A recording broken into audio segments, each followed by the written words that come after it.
Maio é o mês da família.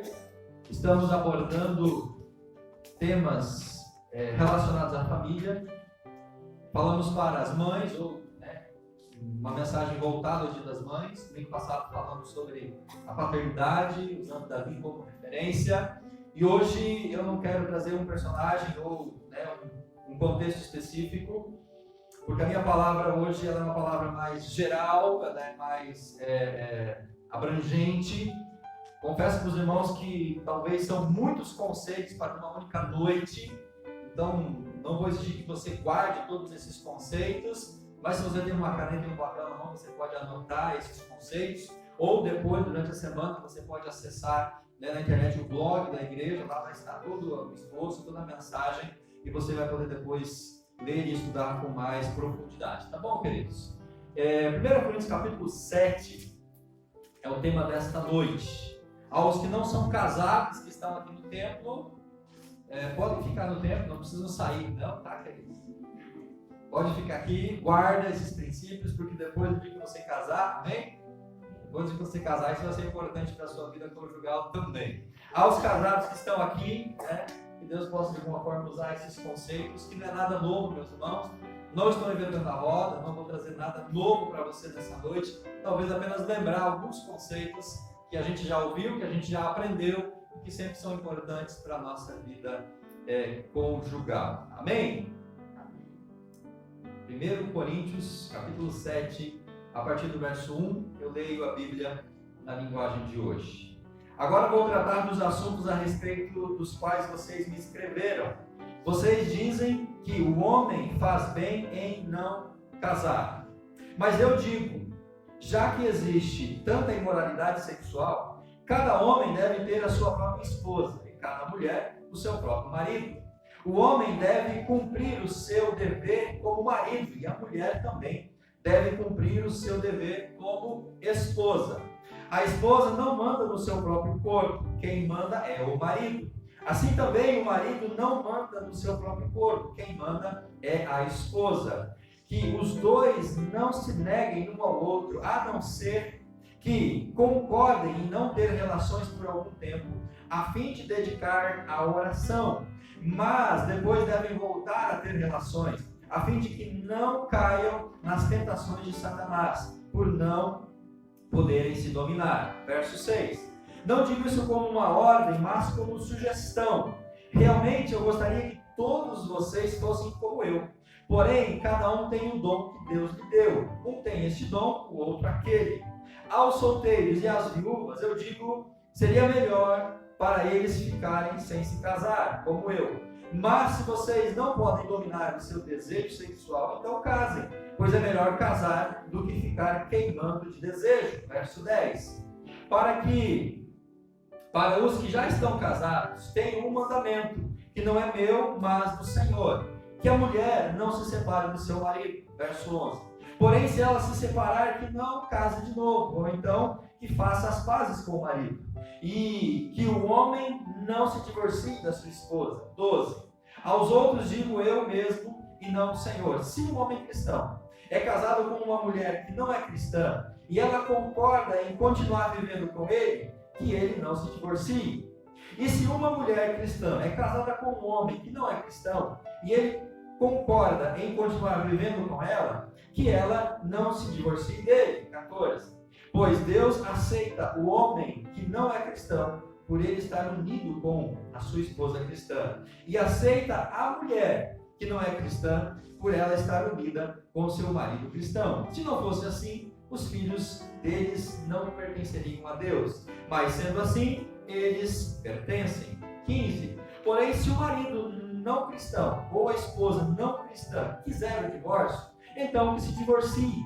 Nesse caso, ou nesses casos, o marido cristão ou a esposa cristã está livre para fazer o que quiser, pois Deus chamou vocês para viverem em paz. E o verso 16, esposa cristã, como é que você pode ter certeza de que não vai salvar o seu marido? E você, marido cristão, como é que você pode ter a certeza de que não vai salvar a sua esposa?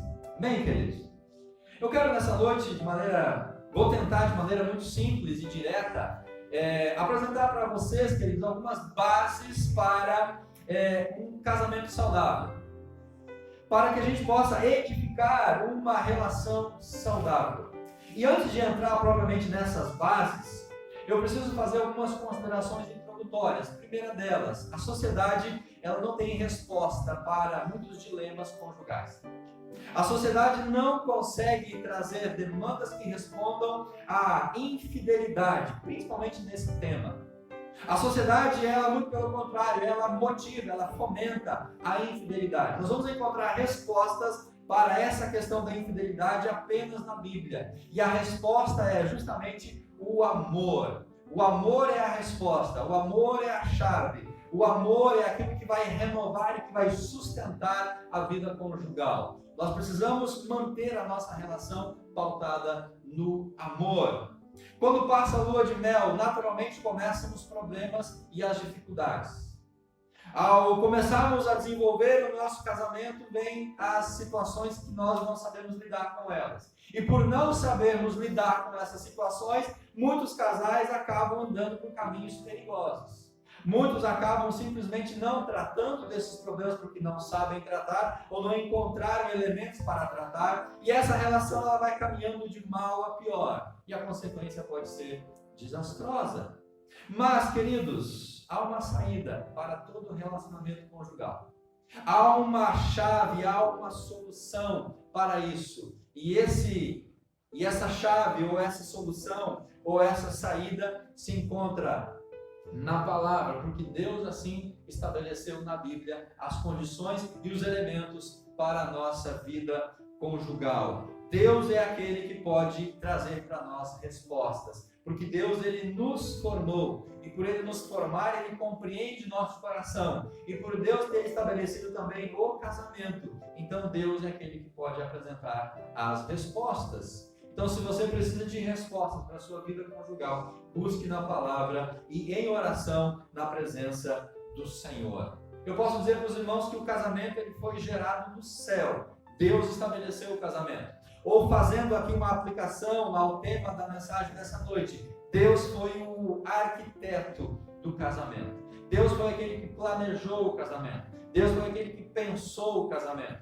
Deus foi aquele que estabeleceu as bases, as colunas. Deus estabeleceu todas as condições para que a gente pudesse viver um casamento saudável. E aquilo que Deus planejou nos céus começou a ser efetivado no Jardim do Éden, com Adão e Eva. Ambos estavam vivendo uma plenitude lá naquele momento. Eles viviam em paz, eles viviam em perfeita harmonia, eles viviam em felicidade, até que entrou então o pecado e começou a trazer problemas para aquele casamento. Deus, vendo que Adão estava só, e vendo que essa solidão não era saudável, Deus cria Eva. Deus presenteia a mulher para Adão. E Eva então se torna uma ajudadora, aquela auxiliadora. E esse termo ajudadora ou auxiliadora idônea, no termo hebraico a gente pode ter três compreensões. Primeira delas, alguém que ajuda ao outro a encontrar realização. Então Eva foi presenteada para Adão, para que Adão pudesse ser realizado como homem, como ser humano e como pessoa. Segundo, ajudadora, alguém que foi ao resgate de outra pessoa. De uma certa forma, a Eva foi enviada para resgatar Adão da sua solidão. E uma terceira referência, meus irmãos, a ajudadora, é uma referência ao próprio Deus. Então nós podemos resumir dizendo que Eva foi criada para completar Adão. A esposa foi criada para completar o homem. E no contexto do Gênesis, ela também foi enviada para resgatar Adão da sua solidão. Conforme disse um psicólogo, Eva foi a peça que faltava no quebra-cabeças da vida. A presença, a criação, a formação de Eva foi muito importante e é ainda hoje o papel importante da mulher. Nesse primeiro casamento, o nosso Criador, ele deu um padrão, e esse padrão é essencial para as nossas relações também. E esse padrão envolve 4 conceitos. O primeiro deles, houve uma separação. Que separação foi essa? Quando eles tiveram que deixar pai e mãe. Parece estranho, né? Adão e Eva deixar pai e mãe, não tinha mais ninguém no Jardim do Éden. Mas é um contexto que serve para nós hoje. O casamento, ele começa com uma separação. O jovem casal precisa separar-se dos seus pais. Eles precisam desse distanciamento. Depois da separação, houve uma união, uma ideia de ligação, uma adesão permanente. Eles se separam das suas famílias originais para agora se unir e formar uma nova família. Depois dessa união, vem o conceito da unidade. Quando os dois se unem na vida conjugal, se tornam uma só carne. Então, a unidade de pensamento, a unidade de corpos, a unidade de projetos, essa unidade agora passa a ser desenvolvida por esse novo casal, nessa nova família. E o último conceito, há uma intimidade. Eles puderam desfrutar um do outro, suprir as necessidades mútuas, sem nenhuma vergonha, sem nenhum receio, porque eles estavam livres no jardim do Éden. Então, meus irmãos, esse é um pano de fundo, esse é um conceito inicial para a relação conjugal. Agora eu quero que você pense no casamento, nessa construção, nessa edificação do casamento saudável, como se você estivesse construindo uma casa. Nós temos aqui arquitetos, nós temos aqui engenheiros, nós temos aqui mestres de obra, nós temos aqui pessoas que talvez vão entender um pouco melhor esse conceito, mas não é difícil para você compreender. Pensa na edificação do seu casamento, da sua vida conjugal, como uma construção de uma casa. O que vem primeiro, meus irmãos, na construção de uma casa? Basicamente, dois conceitos essenciais. Se eu estiver errado, os irmãos que são profissionais me corrijam depois. Primeiramente, você pensa no alicerce e você pensa no sustento, nas vigas, nas colunas. Então, esses 4 conceitos que eu quero dar agora, nesse começo, é para que você estabeleça na sua mente como 4 conceitos que são de alicerce, que servem de colunas para o sustento, para a manutenção da sua relação conjugal. Qual que é o primeiro alicerce? Qual que é o primeiro conceito? A primeira coluna é o compromisso para toda a vida. Esses conceitos que eu vou passar para os irmãos agora, eles estão diluídos aqui no texto que nós acabamos de ler. Então eu quero pedir licença para os irmãos para a gente avançar na explanação e não necessariamente precisar voltar ao texto de Coríntios, mas todos eles vão estar aqui. Então depois na sua casa, você tendo o texto de Coríntios na sua Bíblia e você tendo acesso aqui ao esboço, você pode então fazer essa reflexão mais aprofundada. Amém, queridos? Então o que vem em primeiro lugar para esse alicerce, para sustentar o casamento? Compromisso para toda a vida. Quando a gente pensa em casamento, a gente tem que pensar que é negócio, e a palavra negócio aqui não é pejorativa, mas é algo para toda a vida. Amém? Deus assim estabeleceu. O ideal de Deus para o casamento é que um homem e uma mulher vivam juntos para toda a sua vida. Assim, exclui-se a ideia de separação. Mateus capítulo 19, Jesus, quando é questionado sobre a separação ou a carta do divórcio, Jesus fala assim, olha, no começo não era assim, mas por causa da dureza do vosso coração, Moisés permitiu. Então, o plano de Deus, o arquiteto, quando planejou o casamento, ele não coloca lá naquele planejamento a separação do casal. E o voto matrimonial, meus irmãos, é um compromisso para toda a vida. É um voto a Deus entre duas pessoas. Então, quando você diz sim no altar, você está dizendo sim na presença de Deus. É um compromisso diante do Senhor. É um compromisso com o cônjuge. E a gente precisa, irmãos, honrar esse compromisso que assim foi feito. Eclesiastes 5, 4 e 5 diz que é melhor a gente não fazer um voto do que fazer um voto e quebrar o voto. Então, se a gente assumiu esse compromisso diante de uma outra pessoa e diante de Deus, a gente precisa honrar o voto que a gente fez. Casamento é para toda a vida. Mas, pastor, às vezes as coisas ficam difíceis. E eu quero trazer uma ilustração para você. Um casal estava junto há 1 ano. E a esposa foi diagnosticada com esclerose múltipla. E essa esposa, então, quando soube desse diagnóstico, ela propôs no seu coração liberar o seu esposo. Ela propôs separar-se para que o esposo ficasse livre para ter uma outra esposa e seguir uma vida conjugal a qual ela não poderia dar para ele. Mas aquele homem, aquele marido decidiu não fazer isso. E quando ele foi questionado por que ele não quis se separar da sua esposa, ele disse que o sim que ele disse no altar para ela e perante Deus era um sim verdadeiro. Então ele ia honrar aquele sim, aquele compromisso que ele fez com aquela mulher, mesmo sabendo que a doença depois iria evoluir e muitas situações eles não poderiam viver como um casal, porque ele decidiu honrar o compromisso de verdade que ele havia feito com ela. O segundo elemento que é base e alicerce, meus irmãos, é identidade compartilhada. Quando nós casamos, nós nos tornamos uma só carne, assim diz o texto em Gênesis. Quando nós deixamos pai e mãe e nos unimos com a nossa esposa, nós nos tornamos uma só carne. Agora o homem não vive mais para si, a mulher também não vive mais para si, existe uma nova unidade, uma nova união, conforme o texto de Gênesis ele nos revela. Não é fácil colocar em prática essa unidade. Não é fácil viver isso no dia a dia. Você que é casado sabe da dificuldade de viver isso no nosso dia a dia. O marido, a mulher, eles têm hábitos diferentes, costumes diferentes, formações diferentes, personalidades diferentes, cicatrizes espirituais, cicatrizes emocionais diferentes. Nós trazemos, irmãos, muitas coisas diferentes para o casamento e conviver com isso se torna um grande desafio. Mas Eva e Adão conseguiram colocar isso em prática. E quando a gente fala aqui em identidade compartilhada, nós não estamos dizendo que Eva ela era um clone de Adão, igualzinha a Adão. Não. Eva ela era diferente física e emocionalmente.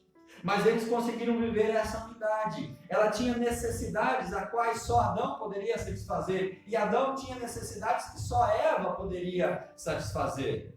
Eles tinham que compartilhar essa identidade. No casamento, o homem e a mulher se tornam um. Eles se fundem em uma nova vida. Um se funde ao outro. É um ato que envolve um processo.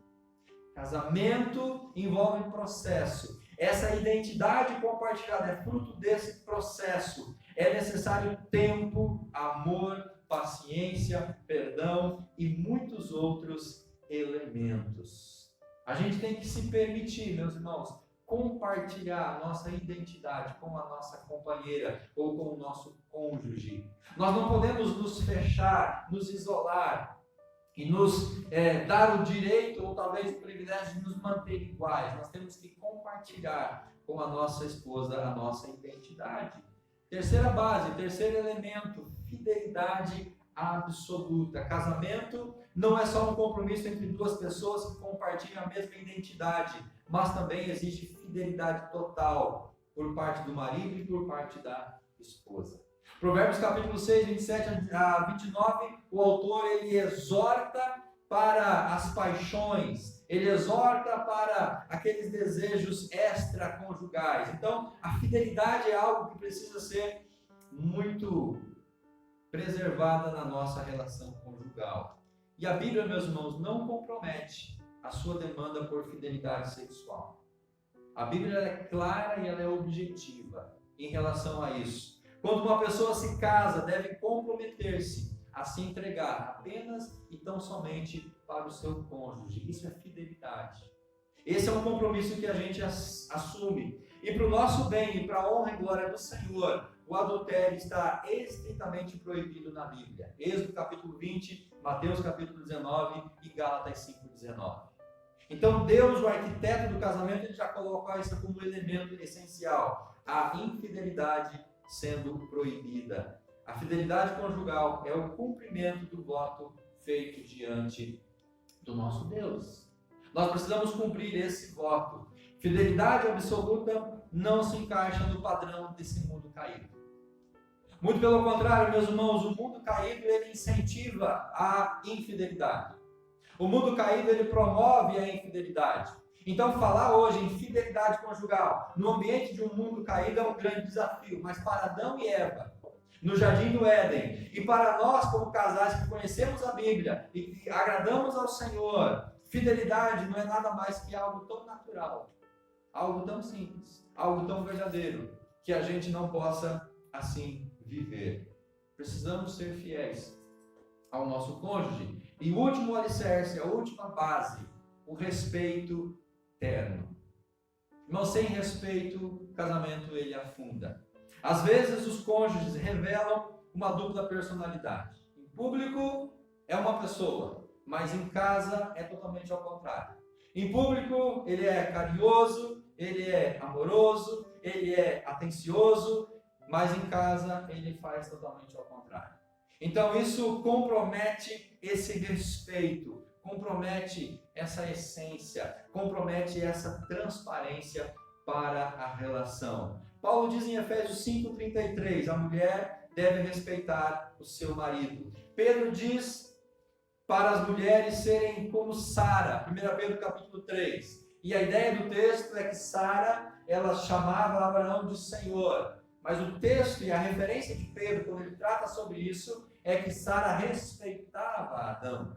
Por isso ela tratava ele como Senhor. Mas o mesmo texto de Pedro, capítulo 3, no verso 7, fala que os maridos também devem respeitar as suas esposas. Então, irmãos, o respeito ele é mútuo. A esposa deve respeitar o marido deve respeitar a esposa. E o que é respeitar? É viver com elas de maneira sábia. É conhecer a esposa para respeitar os seus sentimentos, é respeitar as suas vontades, é respeitar os seus anseios, é respeitar os seus desejos. Isso é respeito, é dar honra para a mulher como o vaso mais frágil. A Bíblia diz que a mulher é um vaso mais frágil. Então, para o marido, se ele vai lidar com um elemento que é frágil, ele tem que ter mais cuidado com aquilo que é mais frágil, porque se ele não tratar bem aquilo que é frágil, vai quebrar. E quando a Bíblia diz que a mulher é um vaso mais frágil, é para que nós, homens, possamos entender isso e por conta do respeito, ou através do respeito, a gente evite que ela seja ferida e magoada. O marido deve respeitar a sua mulher e não roubar dela a alegria da vida que Deus assim determinou. Então, meus irmãos, esses 4 conceitos são bases, são alicerces, são colunas para sustentar o nosso casamento de pé. Amém? Agora nós vamos para um segundo passo. Nessa edificação do casamento, depois da base e das colunas erguidas, o que vem? Vem o processo, a necessidade de fechar isso. Aí vem as paredes, aí vem a cobertura, aí vem essa outra parte que vai dar o aconchego e a proteção. E esses 4 elementos, eles nos ajudam a compreender esse ambiente seguro para o casamento. Alicerçado nisso que eu já disse para os irmãos. E qual que é o primeiro elemento que vai nos ajudar a fazer esse ambiente saudável? É justamente entender os papéis bem definidos. Meus irmãos, no casamento há um papel bem definido para o marido, há um papel bem definido para a esposa. E se a gente não entende esses papéis, se a gente confunde esses papéis, o nosso casamento ele vai ter dificuldades. A sociedade tem atacado o casamento justamente nessa questão de papéis. E como que a sociedade faz isso? Ela diz para a mulher assim, mulher, você tem o mesmo direito que os homens, então você não precisa ser submisso a ele. E aí as mulheres erroneamente entendem isso, elas não compreendem o que é a submissão, e elas então não praticam a submissão, e isso traz problema para o casamento. Para o marido, a sociedade fala assim, marido, você cuida apenas de você, não precisa se preocupar com a mulher, cuida apenas do seu nariz, cuida apenas da sua pessoa. E aí o marido esquece da mulher, negligencia a esposa, e aí o problema já está instalado. Por quê? Porque a gente não sabe identificar e cumprir os papéis nessa relação.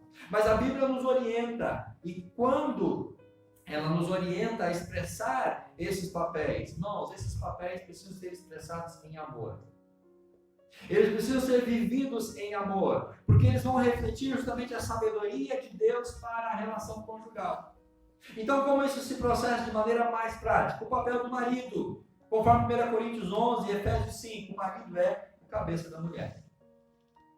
O marido é aquele que lidera biblicamente a mulher. E essa liderança, homens, presta atenção aqui, não é ditatorial. Mulher, a liderança não é cegamente servil. O homem não é o rei da mulher e a mulher não é a escrava do homem. A gente não entende essa questão de submissão e de liderança a partir do conceito bíblico. E por não entender, a gente vive isso de maneira errada. A mulher acha que ela tem que ser a escrava, o capacho, né? Aquela que sofre, aquela que chora, aquela que é pisada, que é humilhada. Mas não é isso que a Bíblia diz. A submissão não é isso. O cabeça, a liderança, não dá ao homem o direito de ser rei, ditador ou soberano sobre a sua esposa. A liderança, meus irmãos, conforme a Bíblia, é uma liderança que pode ser exercida e deve ser exercida, primeiramente, em amor. O marido que não lidera a mulher em amor, ele está fora do princípio bíblico. Seguir o exemplo do amor de Cristo para a igreja. Como que Cristo amou a igreja? A ponto de se entregar por ela. Então, se o marido lidera a mulher, mas não está disposto a se entregar por ela, ele não está liderando da maneira bíblica. Terceiro, deve ser exercido com compreensão. Se ele não compreende essa liderança e ele mete os pés pelas mãos, ele não está exercendo essa liderança. Deve ser exercido sem amargura. E por último, deve ser igual ao amor que ele sente pelo seu próprio corpo, Efésios 5:28. Se nós compreendermos, irmãos, esse papel, nós vamos poder viver, praticar isso e abençoar o nosso casamento.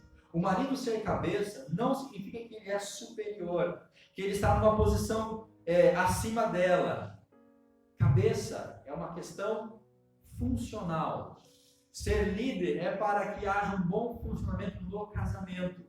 E se isso é expresso no espírito de Cristo, que é o espírito de servo, então, se o marido lidera a mulher com o espírito de servo, como Cristo foi servo, como Cristo amou a igreja, como ele se entregou pela igreja. Ah, meus irmãos, eu duvido que haja uma esposa que não queira ser submissa a esse marido, que vive ou que exerce esse papel de cabeça a partir desses conceitos aqui, em amor, a partir de Cristo, servindo, cuidando e zelando por ela. Amém? O papel da mulher. A mulher deve ser submissa à liderança do marido com sabedoria. Efésios 5, Colossenses 3. Eva tinha que ajudar Adão a desempenhar o papel e as responsabilidades que Deus lhe deu. A mulher que não encontra alegria nisso, age para o seu próprio prejuízo. Irmã, ser submissa ao marido não é ser menos importante, não quer dizer que você não tenha valor, é apenas uma questão de papel e de funções. O marido e a esposa devem aceitar os seus papéis. É uma necessidade funcional, exemplificada na Trindade. Pai, Filho e Espírito Santo. Os três estavam juntos. A relação entre a Trindade é o parâmetro para o nosso casamento. Ninguém é maior. Ninguém é menor, ninguém é melhor. São funções diferentes. A função do pai é uma, a função do espírito é uma, a função do filho é uma, mas os três são iguais. No casamento, a função do marido é uma, a função da esposa é uma, mas os dois são iguais. Amém, queridos? Segundo conceito, amor sem reservas. Marido e mulher devem se amar-se de tal forma que busquem o benefício um do outro antes do seu próprio. E a manter-se junto para vencerem os altos e baixos da vida conjugal. Sem amor, um amor que se entrega, o casamento afunda. Ao marido é ordenado que ame a sua mulher. Paulo diz assim em Colossenses e Efésios: marido, amai as vossas mulheres. E a mulher também deve amar o seu marido, conforme Tito, capítulo 2, verso 4. Tito fala assim que as mulheres mais velhas, mais experientes, devem ensinar as mais novas a amar e a respeitar os seus maridos. O amor, meus irmãos, ele é mútuo. O amor é uma obrigação de ambos. O amor é uma necessidade dos dois. Por isso o amor é necessário. E esse amor ele não surge de maneira automática, depois do sim, do altar e da troca de alianças. Esse amor ele é construído. Esse amor ele é gerado, esse amor ele é praticado, esse amor ele é cultivado e com o passar do tempo, esse amor ele tem que ser forjado mutuamente, homem e mulher, marido e esposa. Para a gente entender esse conceito de amor, é só lermos 1 Coríntios capítulo 13. A essência do amor. Quando nós lemos 1 Coríntios capítulo 13, e aplicamos aqueles conceitos para o casamento, a gente vai ter uma perspectiva mais sábia do papel do amor na nossa relação conjugal. Então faça isso depois. Pega a sua Bíblia, abre em 1 Coríntios 13, leia o que Paulo fala sobre o amor e aplique isso dentro da relação conjugal. Isso vai ser muito importante para a sua vida. Quando o cônjuge está desiludido, ele não consegue entender por que o companheiro não muda. Ele tem que entender que o amor, descrito em Coríntios 13, não é necessariamente apenas para que o cônjuge mude, mas é para que ele mude também. Então, muitas vezes nós queremos que o outro mude, mas a gente não está disposto a mudar a nossa vida e o nosso comportamento. 1 Coríntios 13 aponta os elementos do amor que podem transformar o casamento, mas antes podem transformar a nossa vida. Podem mudar o nosso coração. E eu não tenho dúvidas, queridos, que um coração transformado, um coração preenchido pelo amor de Deus, é um coração que vai poder abençoar a sua vida conjugal. Às vezes é difícil amar quando parece que só uma parte corresponde. E isso muitas vezes frustra muitos casais ou muitos cônjuges, porque só ele ama, só ele se esforça. A outra pessoa não corresponde. É difícil quando o ego, o orgulho do cônjuge impede que o amor seja correspondido. Mas não jogue a toalha, não se entregue, não desista, persevere. Deus pode mudar esse coração, amém? E Deus pode trazer um renovo nesta vida. Terceiro elemento é a submissão mútua. Muita importância se dá para a submissão da mulher ao marido. Só que a gente esquece que a submissão não é só uma via de mão única. A submissão ela é uma via de mão dupla. Ao mesmo tempo que a mulher deve se submeter ao marido, a Bíblia também diz que o marido deve se submeter à mulher. Efésios capítulo 5, onde Paulo fala sobre a submissão feminina, no verso 18, meus irmãos, verso 21, ele diz assim: submetam-se, verso 18, uns aos outros no amor de Deus.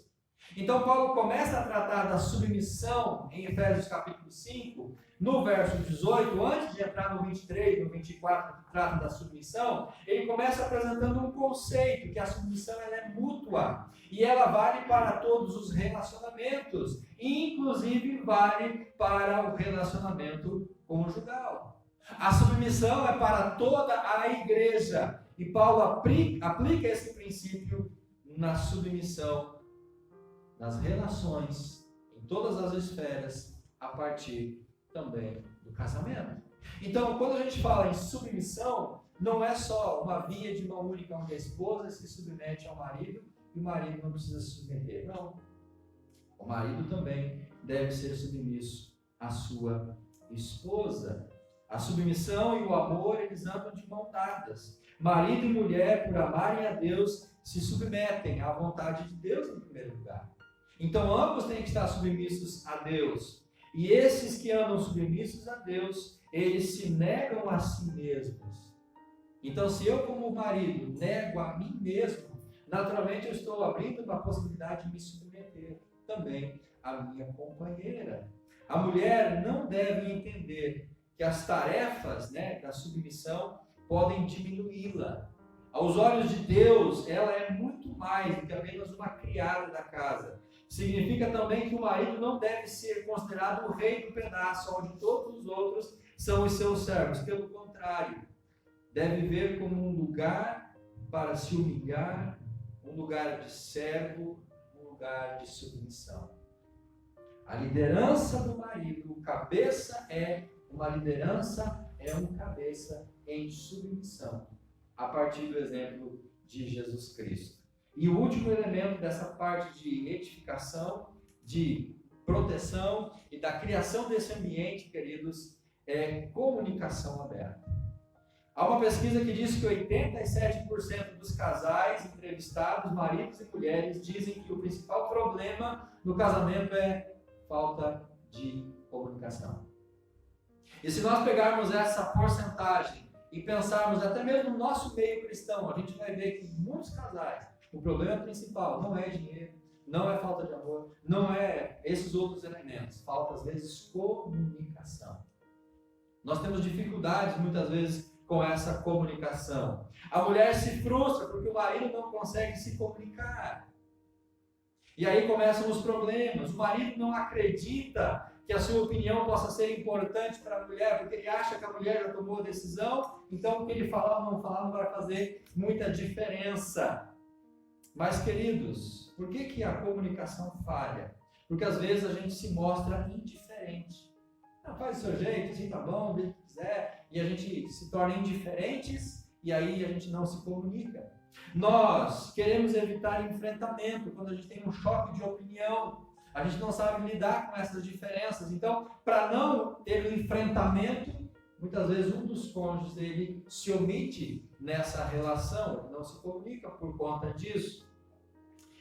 Não se comunicam porque eles pensam que estão sendo manipulados. Se eu falar o que eu penso, ele vai pegar o que eu penso e vai reverter isso e vai jogar isso contra mim. Então, para não ser manipulado, eu não vou expressar a minha opinião. Não tem tempo para ficar discutindo o assunto. Falta tempo para sentar e conversar. Falta tempo para chegar a um entendimento. Então, faz de qualquer jeito. E eles não querem ferir a outra pessoa. Então, para não ferir, não se comunica. E não entendem que ao não se comunicar, estão ferindo da mesma maneira. Mas para que o casamento funcione bem, é preciso vencer as barreiras da comunicação. Sem uma comunicação aberta, será difícil que o casamento tenha êxito. O que fazer quando o cônjuge não te escuta, quando o cônjuge não se comunica? Fale de sua necessidade de se comunicar. Diga, olha, eu preciso me comunicar, eu preciso conversar, eu preciso expressar uma opinião, eu preciso abrir meu coração, eu preciso disso. Depois, não repita velhas práticas, principalmente aquelas práticas que bloqueiam a comunicação. Tente novas estratégias. Se não deu certo de um jeito, procure outro jeito, mas tente fazer com que essa comunicação ela flua. Comece falando dos fatos, trate de coisas concretas, trate de elementos práticos. Depois, passe ao nível dos sentimentos e das convicções. É difícil conversar honradamente em todos os níveis, mas vale a pena, isso merece o nosso esforço. Então, meus irmãos, vamos nos esforçar para nos comunicar. E eu finalizo essa construção agora dando 2 elementos apenas para a manutenção do casamento.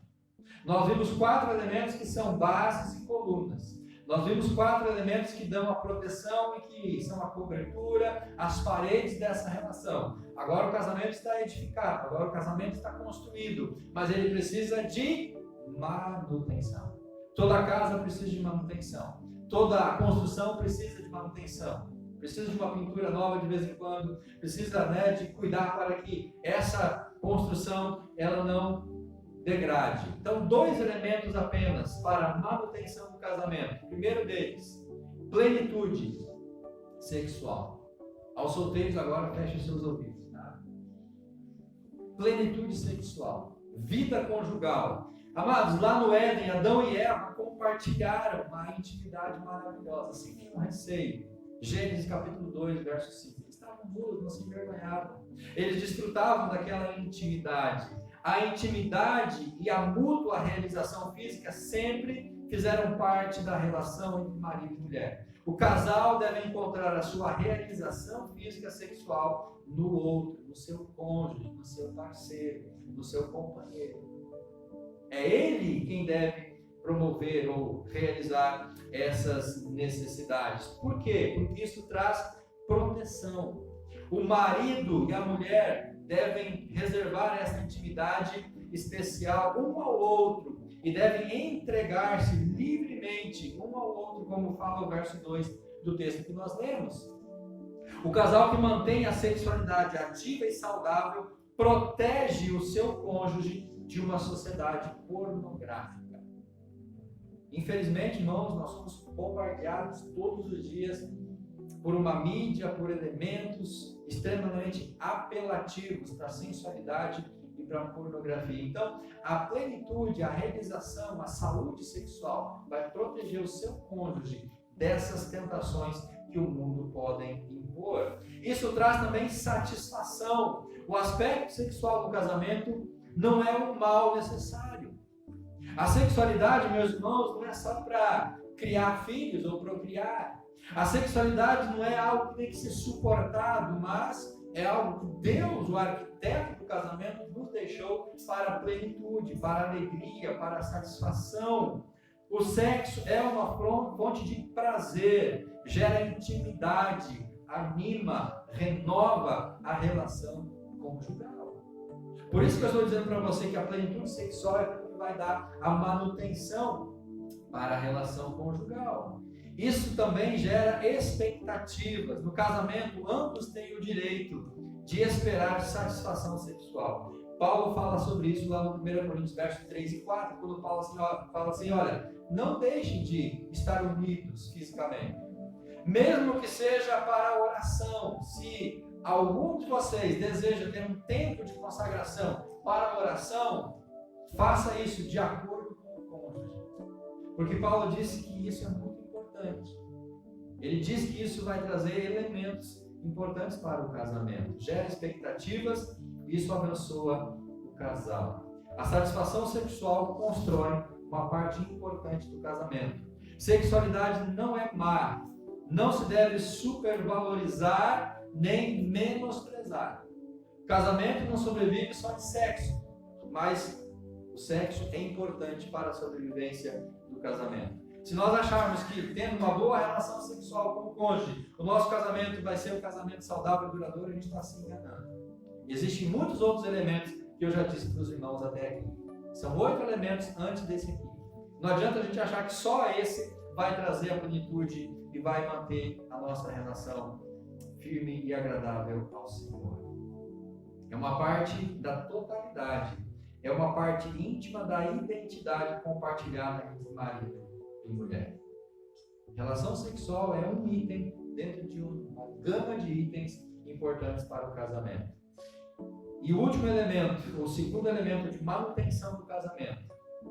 E não é porque ele está em último que ele é menos importante. Meus irmãos, é a companhia espiritual. Se a vida sexual do casal é importante para manter o casamento, a companhia espiritual também é importante. O casal deve se considerar companheiros espirituais. Isso faz toda a diferença quando eles podem se ajudar mutuamente a caminharem juntos e espiritualmente.